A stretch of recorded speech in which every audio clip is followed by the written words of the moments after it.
Hello and welcome or welcome back if you are new to this channel. My name is Jen and we are going to unbox my Matter subscription box. I love this. I've gotten this a few months now. So this is kind of like a science-y subscription box. And if you knew me in high school, or if you know me now, I'm not book smart at all. But I love this box. You get like the coolest things and I'm all about just those nifty, well, you'll see what I mean. And I actually got a binder. I purchased a pretty binder so that I could keep, I wanted a neat way to display like the things that I've gotten in my Matter subscription boxes. So I keep them in these little pockets here with their cards. Yeah, so I really enjoyed this box. Their website is stemcelltulsa.com because they're located in Tulsa. I believe I do have a promo code. Promo code is Doyle, D-O-Y-L-E, and a referral link down below, which I believe will get you 10% off your first order. So this box, the cost is $44.95, so about $45 per month. That includes shipping. Let's open it up. I have no idea what is in it this month. Usually when they get like new and like really cool things in, they'll offer it in their subscription box first, and then if there's any leftovers, it'll be available on the website later. And they have a ton of other really cool things on their website as well. So, opening it up. Oh, there's an envelope. Ooh. Okay. And then we have our cards here that tells us what we have. I'm gonna set those aside. I like to just look and see what the stuff looks like. Oh, well, that's labeled. We'll set that aside. Keep digging a little bit here. All right, so here are our objects. Some we can see, some we can't. This one here says nuclear fallout honey. Oh my goodness. We'll read more about that in a second. Inside here. What is that? I'm afraid to even reach my hand. Oh my goodness. That's interesting. We have, what in the world? I don't know if I should be putting it that close to my face. We shall see what that is. Maybe I should look to see what it was before I was, okay. And next one here. Oh, there's two small rocks in here. Let's see what they look like.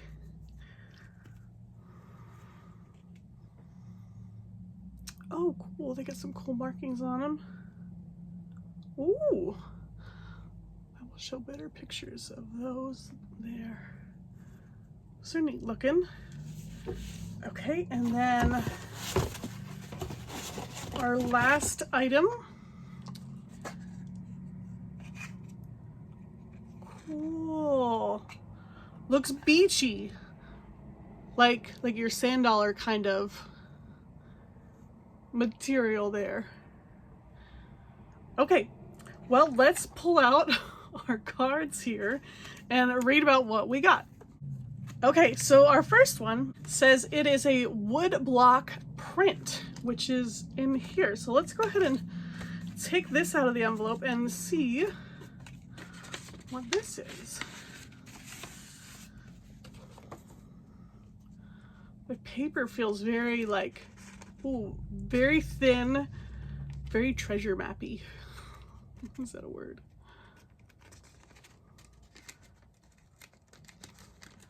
There we go. Cool. It's very delicate, very pretty. Let's read about this. Printmaking technology helped propel scientific learning and collaboration forward by providing a quick method for the replication and sharing of knowledge. This printed page was taken from an antique Japanese science book from the late Edo period through early Meiji, ranging from 1850 to 1892. The subjects covered in these pages include botany, architecture, biology, and physics. Never would have guessed that. Japanese woodblock printing began in the 8th century as a means to disseminate information through a printmaking process also known as mokuhanga. This process is similar to woodcut in Western printmaking, except that it uses water-based inks instead of oil-based inks. The process begins by the design being transferred to a thin piece of close-grained wood. The wood is then carved away around the design to make a negative. Ink is then brushed or rolled onto the wood with a paper being pressed onto the inked wood. This process was largely used for printing educational texts, but it was also used as a means to produce artwork. Very interesting. All right, I'm going to carefully put this back in here. That's really cool. And I mean, the neat thing about the items in this box, here it says authentic. The authenticity of these items have been verified. It says right there in the box. So yeah, I mean, if it says this is a page taken from a science book from 1850 to 1892, I mean, that's really what it is. And that's just, it's neat to have a piece like that. Huh. Awesome. Okay, our next one. Yeah, here we go. Radioactive honey.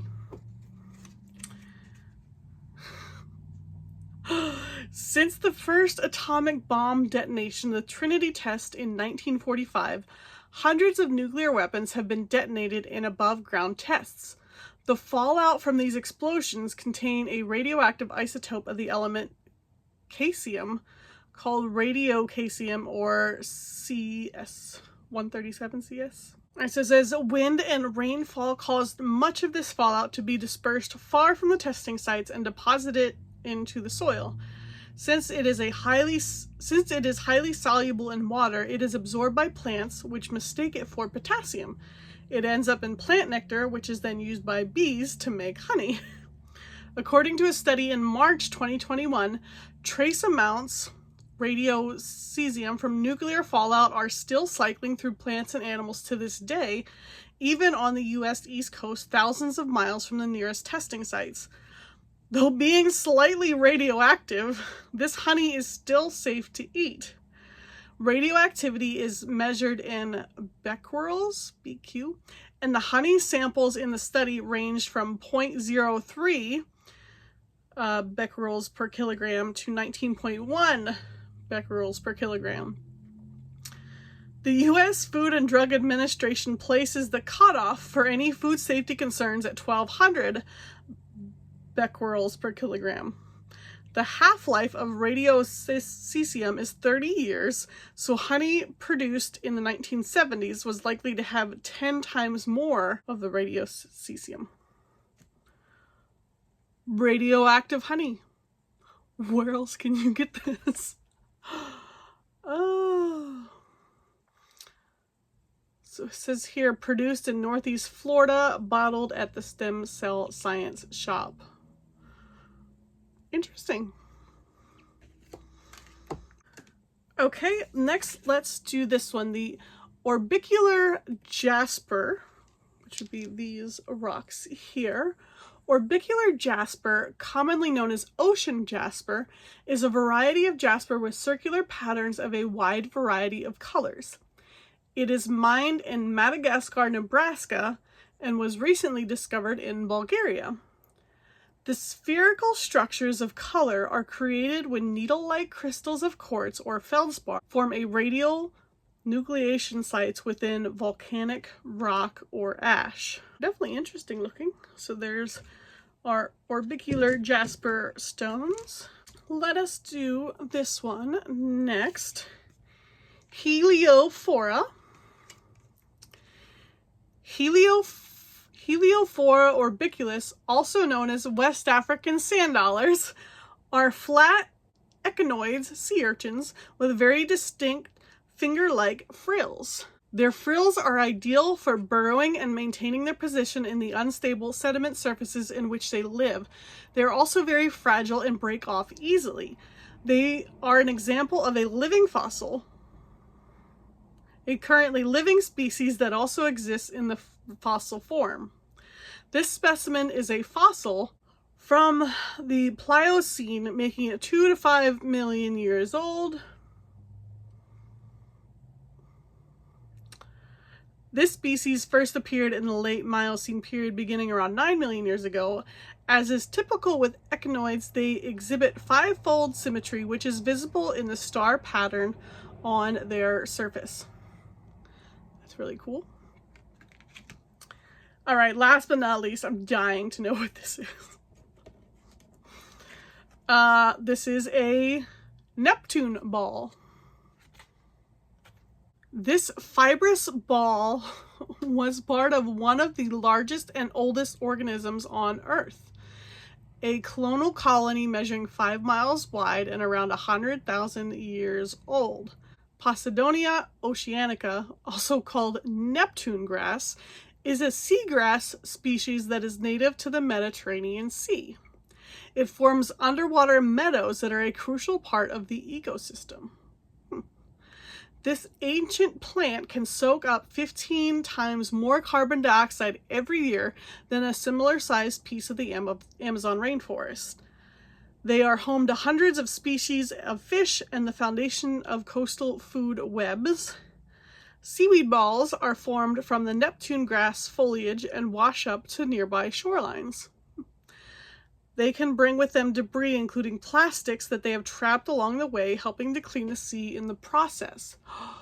Oh, I thought I saw like a tiny piece of plastic in there. That would make sense. That's really interesting. It's shedding a little bit. I should... So that was another great box from Matter for this month. Again, if you're interested in trying it out, I will leave the link down below.